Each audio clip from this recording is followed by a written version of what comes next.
شعور کی ایک اور کرن کے ساتھ میں ہوں چودھری محسن عابدی۔ ناظرین، ایک بزنس مین ایک علاقے میں گیا اور دریا کے کنارے بیٹھا مچھلیاں پکڑ رہا تھا کہ اس نے دیکھا کہ ایک مچھیرا آیا، اس کے پاس چھوٹی سی کشتی تھی، اس نے اس میں کچھ مچھلیاں پکڑی ہوئی تھیں، اس سے آ کے کنارے پہ لگایا اور اس کے پاس آ کے بیٹھ گیا۔ بزنس مین نے اسے پوچھا کہ کتنی مچھلیاں پکڑی ہیں؟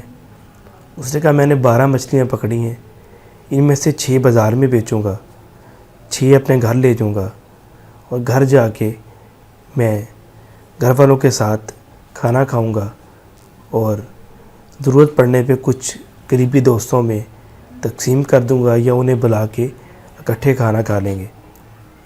بزنس مین نے اسے کہا کہ تم نے کتنے گھنٹوں میں یہ مچھلیاں پکڑی ہیں؟ اس نے کہا میں نے یہ مچھلیاں 4 گھنٹوں میں پکڑی ہیں۔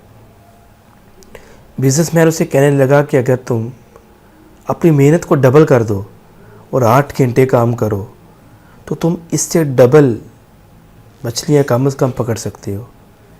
اس سے کیا ہوگا؟ تم وہ مچھلیاں شہر لے جا کے بیچ سکتے ہو، تمہیں انکم زیادہ آئے گی، اس سے تم بڑی کشتی لے لو گے، اس طرح تم زیادہ مچھلیاں پکڑ سکو گے اور تمہاری انکم میں اضافے ہونے کے ساتھ تم اچھا گھر، اچھی گاڑی، اچھا بنگلہ بنا سکتے ہو اور پھر آرام سے آ کے اپنے دوستوں کے ساتھ وقت گزارنا اور اپنے گھر والوں کو ٹائم دینا۔ اس نے کہا کہ آپ میں اور میرے میں ایک فرق ہے، آپ جوانی کو صرف رزق کے حصول کے لیے گزارنا چاہتے ہو، جبکہ میں جوانی کو بھی انجوائے کرنا چاہتا ہوں۔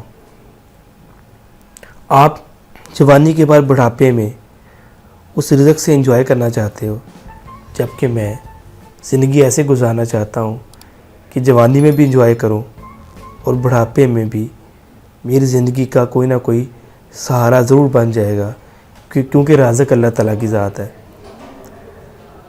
تو آج کی یہ گفتگو کرنے کا مقصد یہ تھا کہ 2 بندوں کی زندگی بالکل ایک دوسرے کے الٹ تھی، لیکن اکثر اوقات ایسا ہوتا ہے کہ ہم زندگی میں بہت محنت کرتے ہیں اور محنت کے بعد ہمارے پاس زندگی اتنا وقت بھی نہیں دیتی کہ ہم اس محنت سے حاصل کیے ہوئے سرمایے سے اپنے وقت کو اچھے طریقے سے گزار سکیں یا ان لوگوں کے ساتھ وہ وقت گزار سکیں جن کے لیے ہم محنت کر رہے ہوتے ہیں۔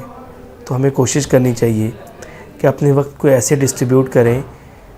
ہاں، یہ بھی اچھی بات نہیں کہ ہم صرف 4 گھنٹے کام کریں اور صرف آج کا رزق آج تک ہی کمائیں، لیکن اس کے ساتھ ساتھ ہمیں یہ بھی خیال رکھنا چاہیے کہ ہم اتنا بھی زیادہ کسی مال میں نہ پڑ جائیں، رزق اکٹھا کرنے کے چکر میں نہ پڑ جائیں کہ رزق اکٹھا تو کرتا رہیں لیکن جب خود استعمال کی باری آئے تو ہمارے پاس اس کے لیے وقت، وسائل یا صحت اجازت نہ دے سکے۔ امید ہے آج کی شعور کی کرن آپ کو پسند آئی ہوگی، اسے آگے شیئر کریں تاکہ زندگی بدلنے میں اس سے مدد حاصل کی جا سکے۔ چودھری محسن عابدی کو اجازت دیجیے۔ اللہ حافظ۔